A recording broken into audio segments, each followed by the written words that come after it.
So we're going to continue on looking at that knee bar, and now that we went over kind of how to break it, we're going to look at where to practice it. All right, so like doing a knee bar stationary on the floor is kind of easy, okay, especially when you're practicing it stationary, right, which is good for breaking mechanics. But when you want to rotate and actually do this live, like as you go for knee bars, what ends up happening is if you miss, they end up being a 50-50 or leg dragging you or something like that. So we want to avoid that. So we're going to take a look at that, okay? So we're going to have our person just kind of go to X guard, okay? We're going to have them here, okay? Now we're going to have the person completely here. Just turn there. Okay, so I'm just showing you from this angle so that you can see the difference, okay? So I'm going to raise this foot up in the air, and I want to show this. So we'll start in X guard, and it'll be like this, okay?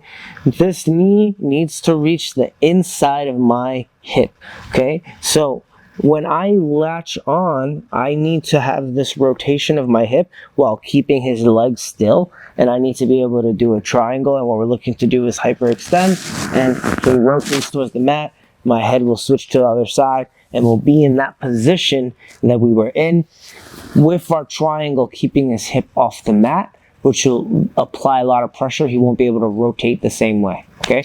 Come on. So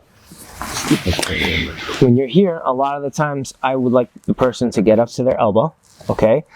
I would like them to extend them a little bit, push their shoulder away. Now, this knee, I'm going to cup it with my hand, and I'm going to guide it to my inside of my hip line, okay? Now, I will make sure, obviously I'm opening now for you to see. I don't want to open too much. I want to keep it as tight as I can, but I want to throw my inside leg from the inside hook as high as it can, and I want to rotate, and I want to stay right there, and I want to lock this in place, okay? I want to keep his leg just like this.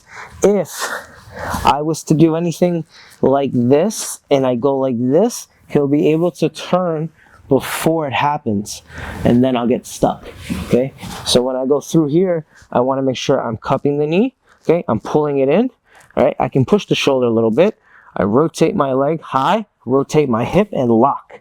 Now from here, you are going to lock, pinch, the head's going to rotate to the other side, crook of the elbow, catch the heel, and we'll be right in the finishing mechanic of where we started, as if it was staggered, right? If it was just us doing the drill, okay? Come on this side, Michelle. So you see a different angle. Remember, inside of the hip is the most important thing, okay? When I'm inside here, I'm going through, okay? I like to do the extension. I like to sit up a little bit. It's really never good to do it from here. They can put the pressure back into you. It's too easy. So you want to extend them away. Hands occupied on the mat is always the best idea for a knee bar, okay? Now, I want to cup. This leg goes through. My leg goes high, high.